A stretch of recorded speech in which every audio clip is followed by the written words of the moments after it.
jaksa penuntut umum terkait terdakwa Kasdi Subagiono yang tidak mengetahui bagaimana bawahan memenuhi permintaan Syahrul Yassin Limpo adalah sebagai berikut. Bahwa terdakwa yang meneruskan perintah permintaan uang dari Syahrul Yassin Limpo kepada bawahan eselon 1, eselon 2, kepala biro, kepala badan, dan direktorat di Kementan secara berjenjang tanpa diketahui bagaimana bawahan tersebut memenuhi perintah permintaan uang itu, apakah misalnya meminjam ke pihak swasta, vendor, atau memotong anggaran secara fiktif atau markup, bukanlah atas arahan atau perintah terdakwa Kasdi Subagiono.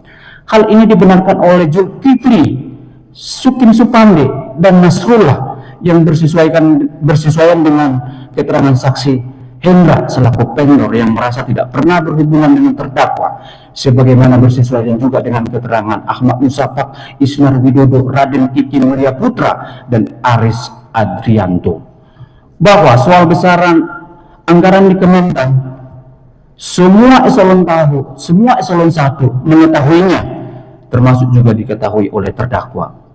Akan tetapi sepanjang menyangkut anggaran non budgeter, maka hal itu tidak di bawah pengelolaan terdakwa selaku sekjen, meskipun berada pada kesekjenan seperti Biro Umum dan Pengadaan, sehingga adanya pembebanan besaran sharing kepada bawahan terjadi atas adanya desakan bawahan kepada terdakwa yang menanyakan berapa besaran beban bawahan kami tersebut. Hal itu tidak dibantah oleh saksi Zulkifli, dan saksi Ali Jamil sendiri menyatakan besaran tersebut tidak ada disebutkan oleh terdakwa. Bahwa adanya permintaan uang atau barang dan berbagai fasilitas yang diperuntukkan bagi keperluan Syahrul Yassin Limpo dan keluarganya oleh Biro Umum dan Pengadaan, seperti antara lain keperluan perawatan kulit, skincare, pembelian parfum, atau biaya operasional istri Syahrul Yassin Limpo, tidak atas arahan terdakwa, melainkan langsung dari keluarga Syahrul Yassin Limpo kepada biro dimaksud. Hal ini dapat dilihat dari keterangan saksi Arif Sofian misalnya, yang mengatakan bahwa biaya operasional Ibu Menteri sebesar 30 juta per bulan sudah ada sejak zaman Nyoman Rusmono di tahun 2020, sehingga tidaklah tepat secara hukum meminta pertanggungjawaban pidana kepada terdakwa Kasdi Subagiono atas praktek sharing yang tidak terjadi pada masa kesekjenannya. Bahwa dengan demikian, tanggapan kami atas tanggapan jaksa penuntut umum ini beralasan dan dapat diterima. 8. Tanggapan atas tanggapan jaksa penuntut umum terkait adanya uang 550 juta yang dipergunakan untuk membayar jasa penasihat hukum Febri Diansyah adalah sebagai berikut. Bahwa orang yang berterus terang pertama kali mengungkap praktek sharing ini adalah terdakwa Kasdi Subagiono. Hal itu diungkapkannya pada saat adanya penyelidikan oleh KPK, bahwa benar terdakwa Kasdi Subagiono adalah orang yang disuruh Syahrul Yassin Limpo menghubungi Febri Diansyah agar menjadi penasihat hukum Syahrul Yassin Limpo bersama terdakwa dan Muhammad Hatta, dengan anggapan bahwa penasihat hukum ini lebih paham menangani perkara korupsi karena mantan orang KPK.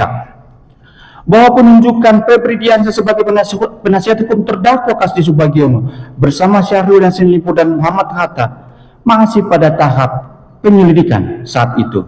Sebagaimana kita tahu, tahap penyelidikan belum tentu atau belum pasti apa peristiwa pidananya dan siapa pelakunya, sehingga bukanlah sesuatu yang tabu atau bertentangan dengan hukum apabila terdakwa atas arahan Syahrul Yassin Limpo menyewa jasa pengacara tersebut, termasuk dalam hal ini memilih saudara Febri Diansyah.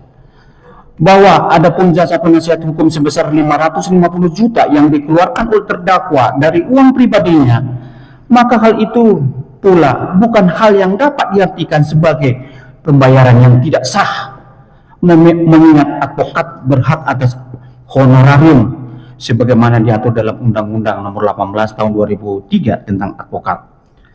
Bahwa kemudian jika hal itu dikaitkan dengan kesimpulan jaksa penuntut umum yang menganggap bahwa pembayaran penasihat hukum tersebut sebagai suatu bentuk adanya kepentingan atau kekhawatiran keterlibatan terdakwa dalam perkara ini, Menurut hemat kami, kesimpulan jaksa penuntut umum tersebut sangat tidak beralasan. Terlepas dari adanya kekhawatiran atau kepentingan seseorang dengan perkara hukum, maka menyewa jasa pengacara adalah sesuatu yang lumrah dan wajar dalam rangka bantuan hukum sebagai bagian dari access to justice dalam rangka menjunjung tinggi prinsip the rule of law dan hak asasi manusia. Oleh karena itu, tanggapan kami atas tanggapan jaksa penuntut umum mengenai hal ini beralasan dan dapat diterima. 3. Kesimpulan. Perbuatan terdakwa Kasti Subagiono yang menjalankan perintah atasan yang didasari adanya keterpaksaan karena takut Syahrul Yassin Limpo akan marah, takut dipindah tugaskan, demosi jabatan, atau dinonjolkan, di samping terdakwa tidak juga menerima keuntungan material apapun dari melaksanakan perintah tersebut, maka terdakwa bukanlah pihak yang harus bertanggung jawab secara pidana dalam perkara ini, tetapi atasan yang menyuruhlah yang harus bertanggung jawab secara pidana. Terlebih begitu banyak di Kementan yang terpaksa melakukan dan menuruti perintah atasan ini karena ada ancaman dan keterpaksaan di luar kehendaknya.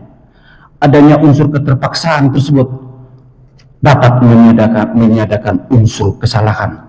Hal ini sesuai dengan doktrin tiada pidana tanpa kesalahan. Oleh karena itu, terdakwa yang semata-mata hanya melaksanakan perintah atasan atau orang yang disuruh karena terpaksaan, terlebih tidak memperoleh manfaat ekonomi baginya, maka kondisi yang tidak bebas tersebut tidaklah patut diminta pertanggungjawaban pidana pada orang yang dalam keadaan terpaksa tersebut.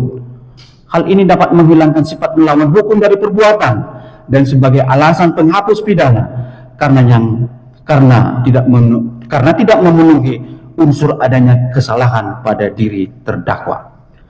Berdasarkan uraian-uraian tersebut di atas, kami selaku penasihat hukum menyatakan tetap pada nota pembelaan penasihat hukum maupun pembelaan pribadi terdakwa sebagaimana dituangkan dalam nota pembelaan atau pledoi tertanggal 5 Juli 2024. Demikianlah duplik ini kami buat. Semoga majelis hakim yang mulia diberikan hikmat dan kebijaksanaan dari Allah Subhanahu wa taala, Tuhan yang Maha Esa, dalam mengadili dan nanti menjatuhkan vonis dalam perkara ini.